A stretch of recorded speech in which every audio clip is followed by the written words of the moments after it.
It's time to kick off another week of bets, and with that being said, let's kick it off in the Premier League.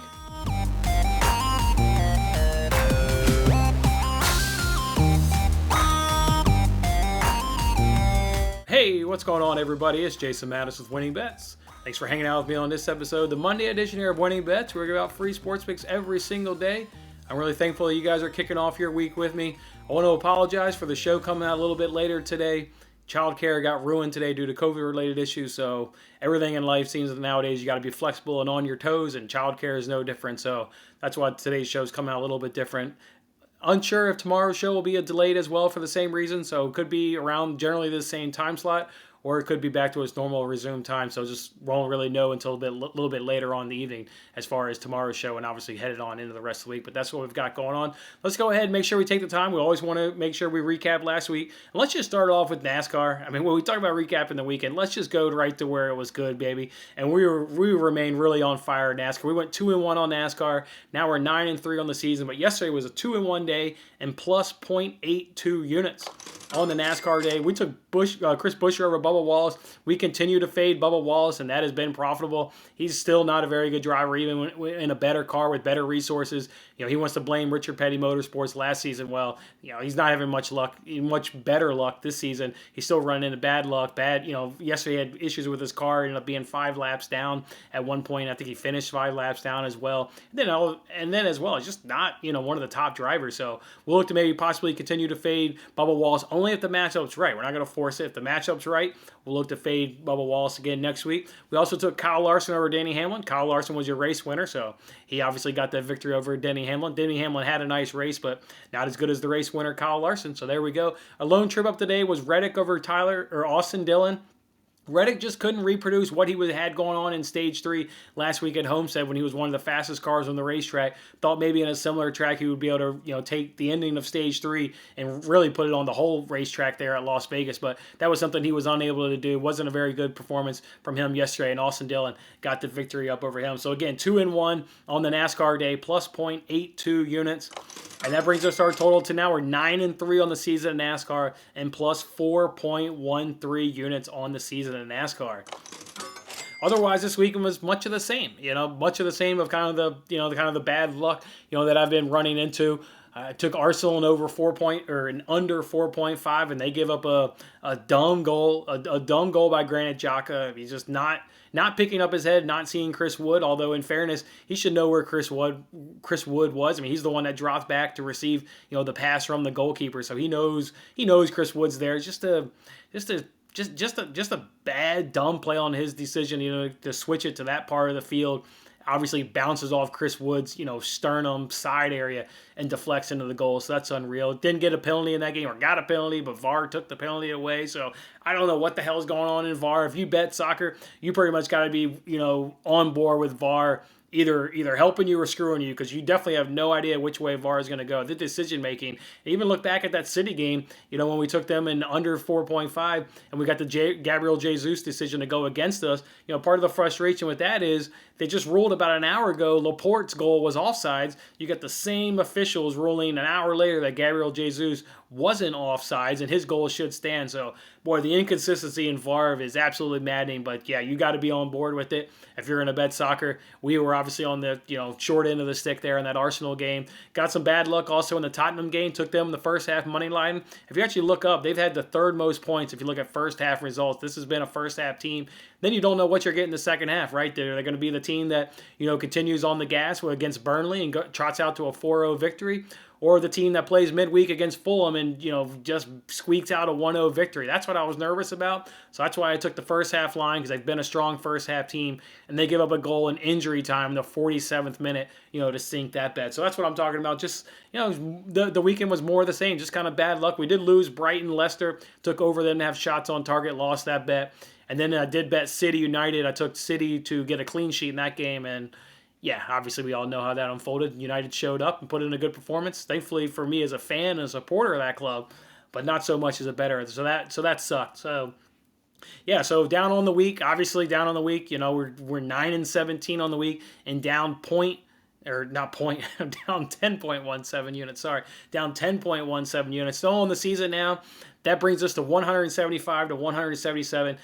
I guess it's still doing good. I mean, you got plus money. You're up over 11 units, just shy of 12 units at 11.79 units. But, I mean, it was sick to my stomach to go ahead and send that tweet out because this past week has cut our profit, nearly in half. Nearly in half. You guys remember not too far ago, we were at plus 31 units to the good. At the end of the January, we were up 31 units, and it slowly got away from me. I did more examination this weekend looking at my spreadsheet where I track all my bets and how I do. And it got away from me all because of things that I don't do, right? It got away from me from parlays, which we know parlays are just not profitable. Again, I touched on it on Friday's show. We know why people make them. They're enticing, they're fun, and you get a big return on your investment. But when I compared my spreadsheet of what was I doing in January when I was kicking ass, and what was I doing, mainly through, because this, like I said, I lost 10 units this past week. It was not a 1 week slide. It was 13 days, maybe 14, maybe a 15-day slide, right around 2 weeks. So in comparing the spreadsheet of what was I doing in January and what was I doing into February and first part of March there, parlays were sprinkled all in during my slide of disaster of going downhill, and that's just not something I do. So I need to cut out the parlays. I need to cut out also the profit boost. I look at that sheet as tons of profit boost, 25% here, 50% here, 33% here, and getting sucked right in. Those are sucker bets. I mean, let's just call them what they are. They're sucker bets. Yes, you will hit them, and you will hit an occasional one, but over time, you will lose money. And looking at my spreadsheet, that's exactly what happened. I hit the first one. They tickled my dick. I hit the first one, got a little bit of a tickle. Ooh, that felt good. Let me go back and hit some more. And no, I made the bets, but I didn't get any more hits. I get any more tickles of the dick. All I did was get them taking my money away from me. So, yeah, it's brutal. I actually lost, looking back on that, 8 of those. I hit the first one. I lost 7 of those. So that's 7 units right there. Then you add in that 3-unit one I made on the odds boost there on FanDuel when we took the 4 golfers to make the cut. I mean, that's 10 units right there. So just uncharacteristics, the parlays, the boosters, all the dumb shit I did. I'm took a lesson, examined it over the weekend, and I'm going to grow from it because I need to get back to, again, what I was doing in January. Just single bets, folks. Sports betting is hard. You can't parlay this shit together. It's brutally hard. Single bets, you'll hit more of them than you'll not. You'll obviously get losses, but like I did in January when I was hitting a lot more than when I was losing, need to get back to that, and that's going to be the focus this week, is stay away from the parlays, the boosters, the dumb shit, and get your head back on straight and get back into winning ways in January. You guys deserve it. You guys have stuck with me, and we deserve to get back on our winning ways. So that's what we'll do. And thankfully, like I said, I mean, we haven't lost all the profit, but to send that tweet out last night was just gut-wrenching to show, and I was sick to my stomach to show that, and like I said, I lost 10 units last week. Uncharacteristic. And that's the part of the most frustrating part is it's uncharacteristic mistakes. Just uncharacteristic mistake. So, anyways, if we go ahead and show the totals here, you guys know we started off with each of these counts $500. $731 in FanDuel. We're at the $326 in DraftKings, and we got $619. That's a total of $1,676. You subtract $1,500 from our starting balances. You guys can do the math. That's $176. Divide that by 15, and there you go. You get 11.8 units, and that's exactly what we're up on the 2021 calendar, 11.8 units. All right, so let's get back to our winning ways. None of that bullshit crap that we had going on there that took us down. We need to get back to our winning ways. Before we get back to our winning ways, we've got $20 to give away on the NBC Sports Predictor app. You guys remember we've got a golf league and we've got a soccer league. The golf contest is obviously now open with the completion of play there on Sunday. And Thad wins it again, guys. Thad wins it again. This is now his second win. He got a win in the Premier League. Now he gets a win in golf.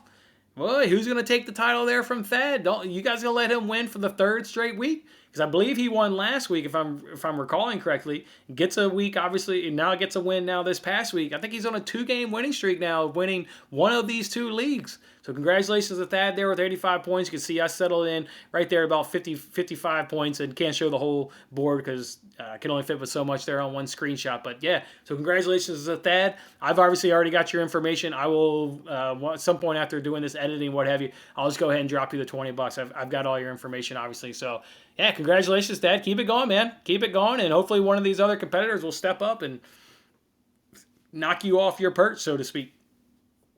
All right, before I get into, I've got 2 bets on today's Premier League action, and one of the games will have already started, Chelsea Everton, by the time this video gets made. But I sent this tweet out several hours ago, so you guys have the bet. But in terms of being new to YouTube, yeah, this this bet will be long gone and started by the time it comes out. But I want to go ahead. I had some time also mess around with the spreadsheets. I want to just kind of look at the NBA props and just see which players we've been doing well at. And I thought maybe you guys would find this interesting as well, so I wanted to share it with you guys. Look at this. CJ McCollum, 6-1. There's a reason why we bought a CJ McCollum jersey. Went 6-1 betting CJ McCollum. He was a cash cow there earlier on in the season. We're doing well with Valanciunas. We've gone 4-1 with him. We've gone 4-1 with Zion.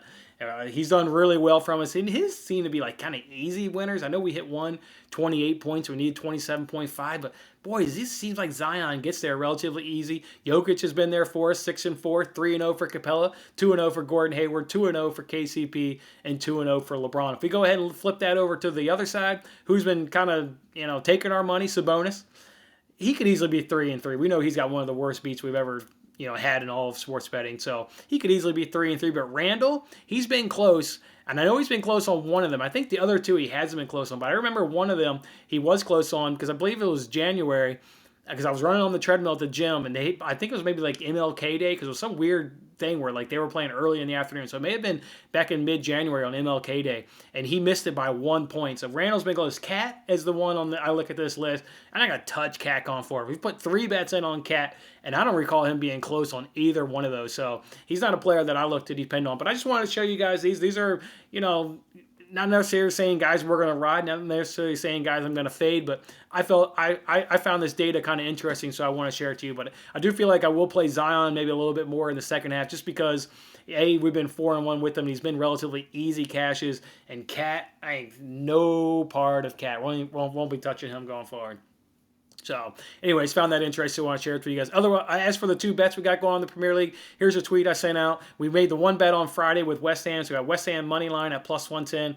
Love that bet going up against the Leeds. I think they can handle this Leeds team at home. Provided all the information there earlier on YouTube about just how strong West Ham is at home. They've only conceded 15 goals in 13 home games. The offense is absolutely clicking after the January transfer window and bringing in Lingard. So, yeah, West Ham is just flying high. I think they win that game 2-0, 3-0. I'm not going to be too surprised, though, if Leeds gets a goal. They've scored a lot, but I think with West Ham and how defensively they've gotten up under David Moyes this term and this campaign and how good they've been after this transfer window, I predict a shutout. I believe that's what I predicted on the NBC Sports Predictor app. If I recall correctly, I did 3-0. Yeah, I'm expecting a nice, comfortable West Ham win there. And then the other bet, as you guys can see here, I took under 2.5 in Chelsea versus Everton. I think I predicted 0-0 on the NBC Sports Predictor app. Not going to be too surprised if Chelsea wants to go ahead and win that game 1-0.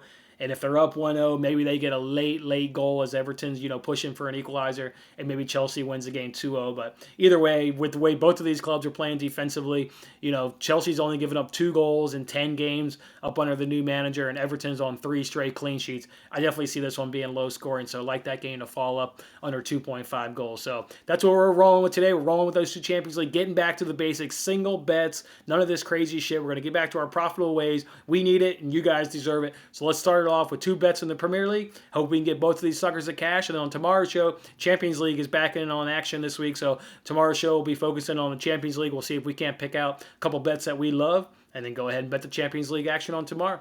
All right, guys. Thanks for hanging out with me on the Monday edition here of Winning Bets. I hope you guys have a fantastic day, and I'll see you guys tomorrow. Thanks for watching this episode of Winning Bets. I'm Jason Mattis. I'll see you again when we are celebrating the wins and making more winning bets. Don't forget to like, comment, share, and subscribe for more winning bets.